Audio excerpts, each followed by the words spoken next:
So I'm Harry Grilling from Support Partners. I'm going to talk to you about how we're basically using HCI Stack to be able to do ground to cloud and deliver that into Azure and then basically deliver that on to various other distribution points. So if we look here, in this diagram here, we basically have two separate environments where we're using HCI Stack to basically deliver ground to cloud. We have a venue environment where we're running HCI Stack with Kubernetes clusters, Linux VMs, and Windows VMs. And then we have a studio here where we're basically delivering the same thing as well. And we're looking to be able to deliver, and we can reconfigure on the fly the environment to basically deliver JPEG XS, 2110, or SRT into Azure. Now, in order to do this, we're basically using some technology from Switch.io, which enables us to deliver a 22/7. So that is a fully redundant link, both over the internet and also over 5G into Azure. And then basically we're doing a real-time frame-to-frame conversion with an upscale. So you can look down here, you can see that's 60p coming out of there. And on the other side, that's UHD coming out there. So that's all happening in real time in the Azure cloud. We're also basically sending it via a VNet over to eVerts. eVerts are using our stream to do live switching and live graphics, etc. And then we're also archiving the environment as well. So because we're using Azure Stack HCI EDGE, we're able to dynamically configure the environment and also monitor it and control it fully from the edge. So I'm just going to come out of here. No, that's what it is. Next to the production. So this here is basically the environment that's sitting down on-prem, okay? And it's the environment that's basically controlling the edge. I need to probably refresh it because it's looked good for a while. So then that basically reload back in again. This interface.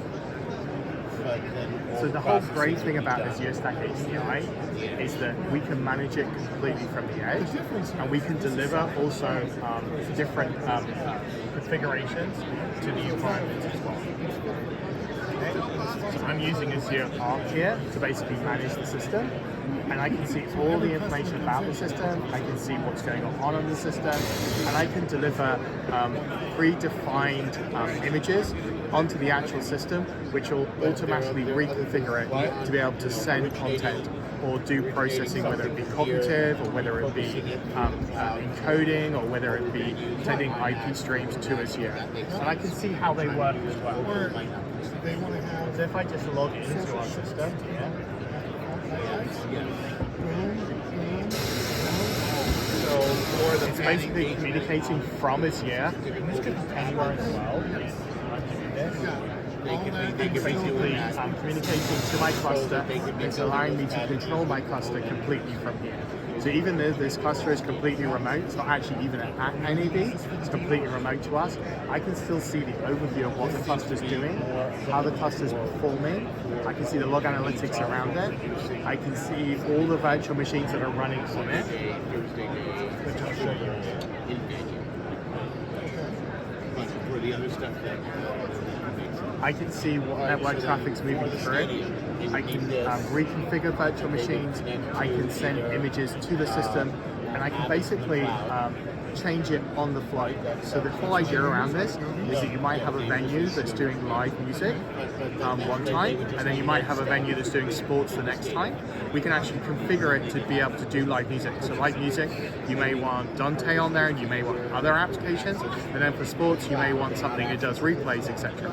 So we can reconfigure it on the fly. So it becomes a really cool platform to do that. So if I go back to here, this is actually what the system looks like here. So this is the cluster here, which is running all those different applications. It's fully redundant, so it has different nodes and everything. And we're running different applications on each of those nodes. And they're virtual environments that sit there. This is all okay? So, and I can control that fully from Arc, and then I can put an Azure layer over the top of it that basically monitors it as well. And because I'm using Azure Stack HCI, it's vertically and horizontally redundant. So I can basically have nodes which are stacked vertically, and I can have them stacked horizontally, and they will take over from each other. So when I have network connections, I can have fully diverse network connections that allow us to do that as well. And we can monitor that, and we can fail nodes over. And I can also move nodes from on-prem to the cloud if I need more compute power, or I need to extend it out from there. So that's basically what we're trying to do here and show that as a platform.